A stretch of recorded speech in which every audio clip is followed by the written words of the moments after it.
بسم اللہ الرحمن الرحیم۔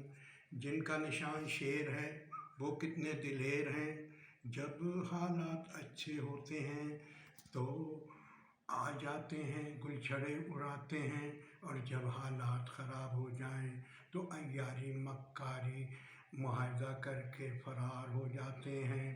دراصل یہ ضیاء الحق کی حرامی اولاد ہیں، یہ میں نہیں کہہ رہا بھائیو، یہ ان کے ہی اتحادی بلاول نے کہا تھا، تم تو ضیاء الحق کی ناجائز اولاد ہو۔ کور کمانڈرز نے اعلان کیا ہے کہ عام انتخابات سے ان کا کوئی لینا دینا نہیں، ان کے ذمے صرف امن و امان کا قیام تھا۔ یہ خوش آئین امر ہے۔ ان دھاندلی شدہ الیکشن کے نتیجے میں جو حکومت قائم ہوئی ہے اس کی کوئی حیثیت نہیں ہے سوائے اس کے کہ ان کو ہمارے سروں پر مسلط کیا گیا ہے۔ انتہائی قسم کی دھاندلی کی گئی ہے جس کو اب یہ بھی مان رہے ہیں۔ اب ان لوگوں نے عہدوں کی بندر بانٹ شروع کی ہے۔ اس ملک کو انہوں نے اپنی کرپشن اور لوٹ مار سے جس جگہ پہ پہنچا دیا ہے اس کا تذکرہ کرتے ہوئے بھی خوف محسوس ہوتا ہے۔ اب یہ لوٹ مار کر کے انگلینڈ اور امریکہ چلے جائیں گے۔ ان کے مفادات وہیں سے وابستہ ہیں۔ جب 16 مہینے کے لیے شہبازیہ وزیر اعظم بنا تھا تو اس نے پہلا بیان یہ دیا تھا کہ ہمارے انگلینڈ کے ساتھ تعلقات بہت اچھے ہونے چاہئیں۔ کیوں؟ کیونکہ ان کے مفادات وہیں سے وابستہ ہیں۔ چیف الیکشن کمشنر نے 2 بار آئین کی خلاف ورزی کی ہے اور انتہائی ڈھٹائی کے ساتھ تحریک انصاف کا انتخابی نشان چھین لیا ہے۔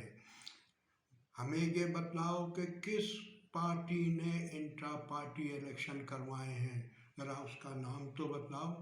صرف تحریک انصاف پر یہ کلاس لاگو ہوتی ہے۔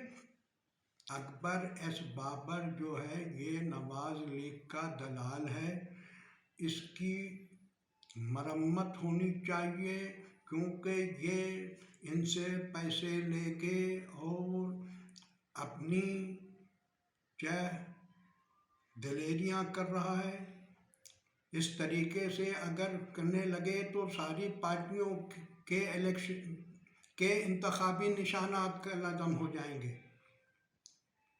لہذا ضروری ہے کہ تحریک انصاف کو اس کا نشان واپس کیا جائے۔ عمران خان نے یہ بڑی غلطی کی ہے کہ عہدوں پر مقابلہ کیا ہے، اس سے ان عہدوں کی لیجسٹیمیٹی قائم ہو گئی ہے۔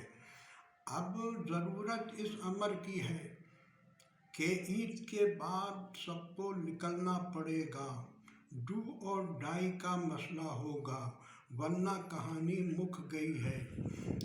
عوام انتہائی غضبناک ہیں، ان کے مینڈیٹ پر ڈاکہ مارا گیا ہے اور ان کو پتہ لگے گا۔ کوئی بھی ملک چور ڈکیتوں کے ذریعے نہیں چلایا جا سکتا ہے۔ دنیا میں کوئی ملک ایسا نہیں ہے جس میں مثال آپ دیں کہ چور ڈکیتوں کو لا کے مسلط کیا جائے۔ ضرورت اس امر کی ہے کہ ان irregularities کو ریکٹیفائی کیا جائے تاکہ ملک اور ملت کی بھلائی کی جانب بڑھیں۔ بلاول بولتا رہا ہے کہ بابوں کو سیاست سے الگ ہو جانا چاہیے۔ ابے بے غیرت، اپنے بابے کو تو صدر بنانے کے لیے ہر حربے اختیار کر رہا ہے، اس کو منافقت اور بے غیرتی کہتے ہیں۔